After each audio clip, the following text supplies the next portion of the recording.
La vie. La vie est un défi à relever, un bonheur à mériter, une aventure à tenter. Ces mots de Mère Teresa prennent tout leur sens au travers de mon existence. Qui, dans cette salle, a déjà eu du mal à trouver sa passion?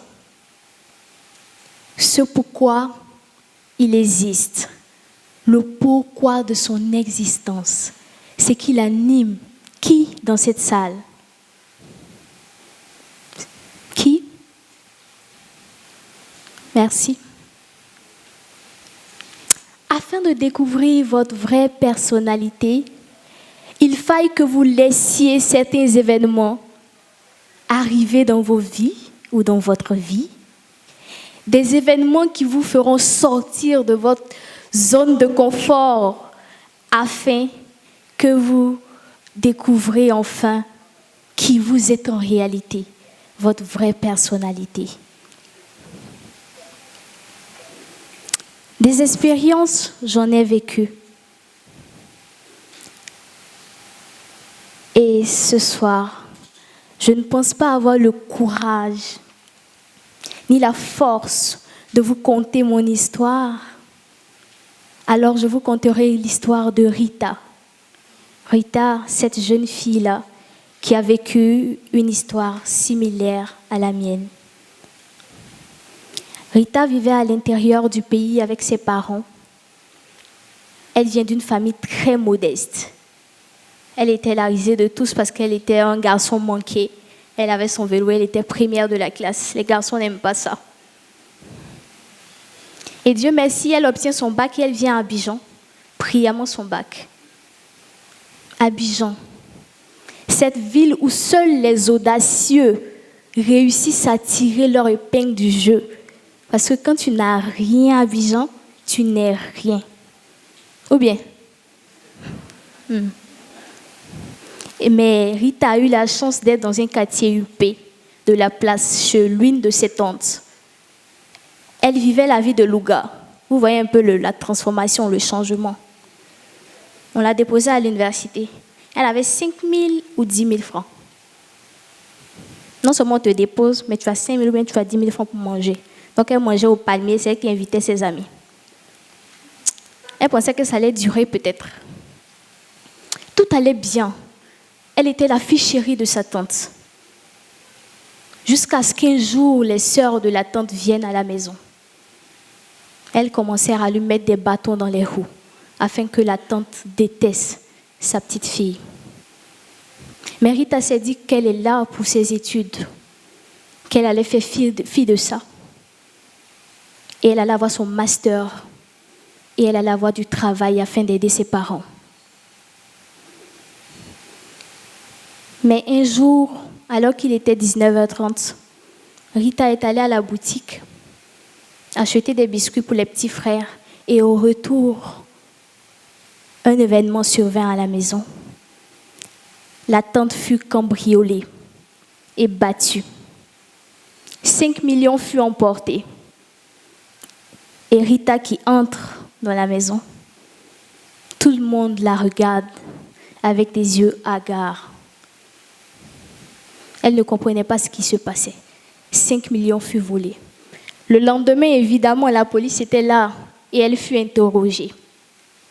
Évidemment, les sœurs de la tante l'accusèrent d'être de mèche avec ces cambrioleurs-là. Et le même jour, à 20h, elles lui ont juste demandé de libérer la maison. À 20h du soir. Qu'auriez-vous fait? Elle était introvertie, elle n'avait pas d'amis intimes. Et la seule personne à qui elle a pensé, c'est d'appeler un dragueur. Vous imaginez, il a dragué pendant 2 ans.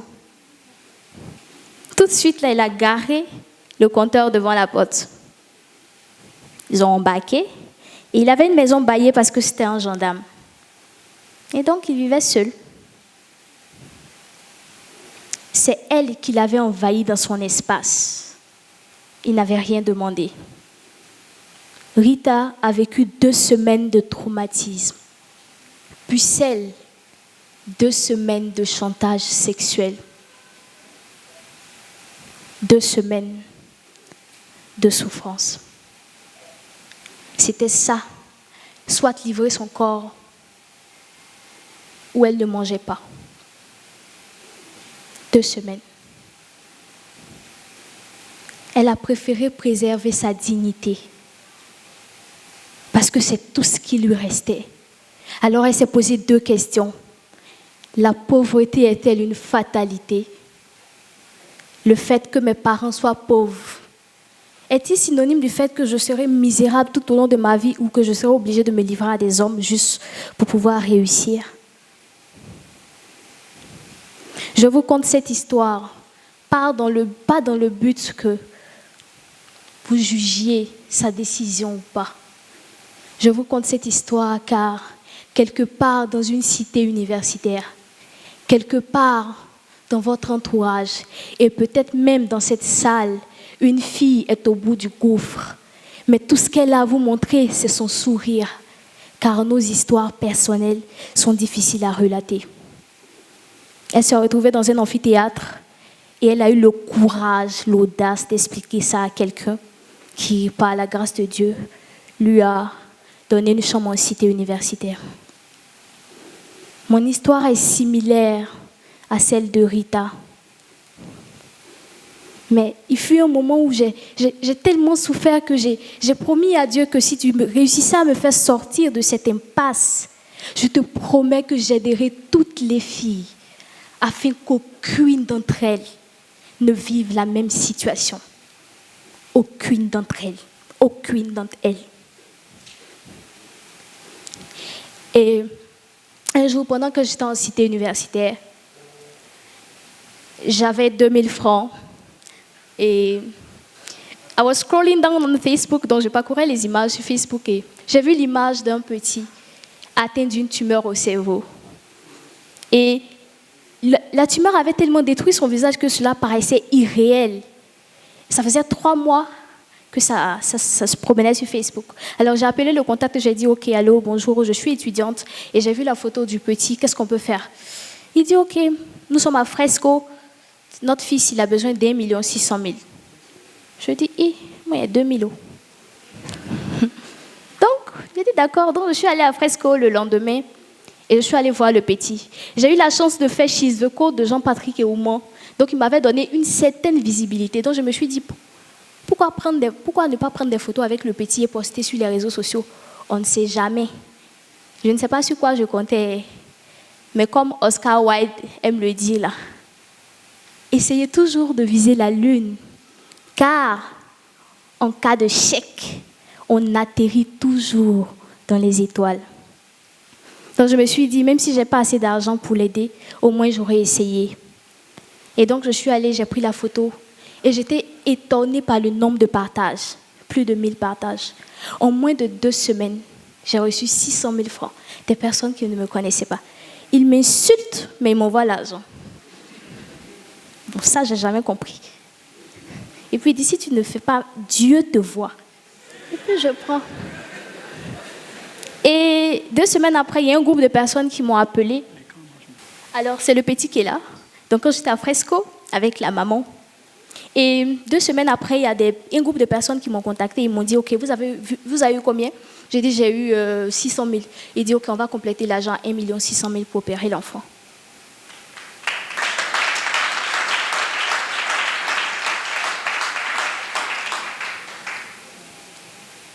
Et c'est eux.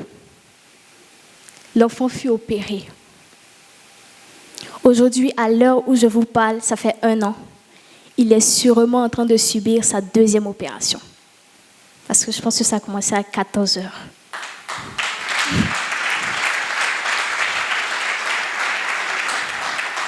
Suite à cela, j'ai compris que Peu importe les difficultés que nous traversons, nous avons la possibilité d'impacter la vie de quelqu'un d'autre.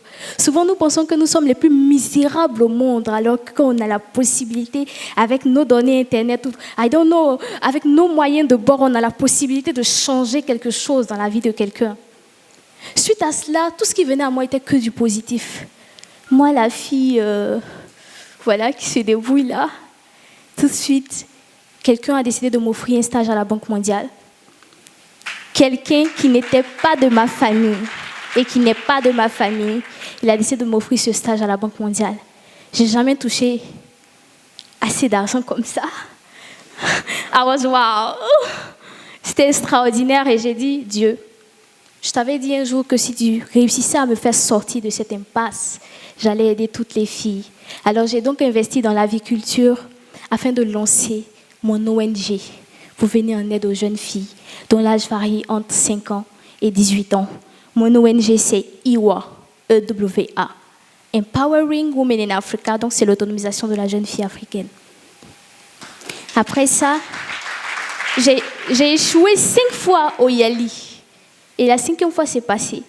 Je suis allée aux États-Unis pour la première fois. Papa dit, mais comment tu as fait? Je dis, je ne sais pas, peut-être que la nature me récompense. I don't know. Et je suis encore allée aux États-Unis. Et suite à ces expériences-là, j'ai compris 3 choses. 3 choses. 1.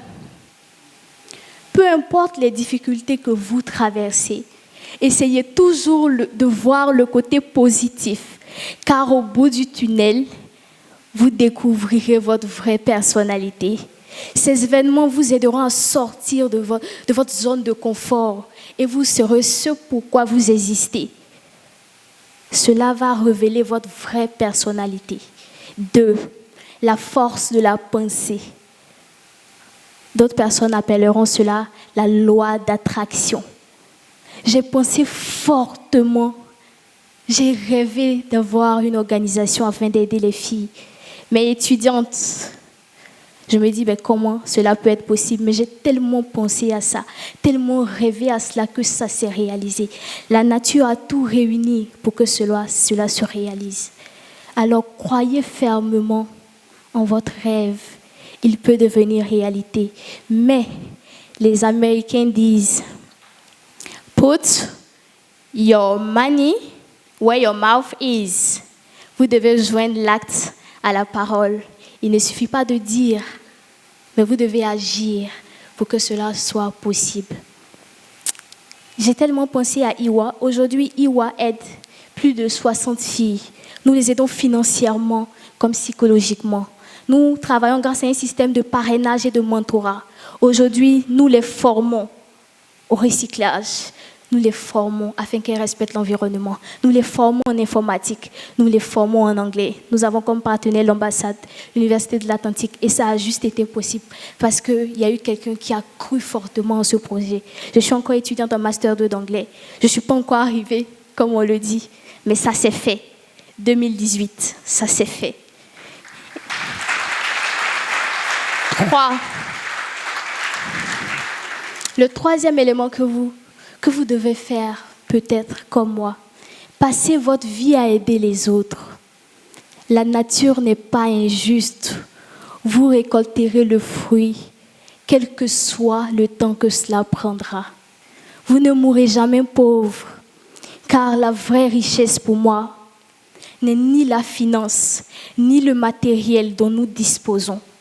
La vraie richesse pour moi, c'est l'empreinte indélébile que nous laissons dans la vie d'autrui, qui bien de fois transforme positivement leur existence. Alors, aidez les autres et laissez Dieu agir en votre faveur. Je suis Cissé Bintou, présidente de l'ONG IWA. Appelez-moi Bini, la Michelle Obama d'Afrique.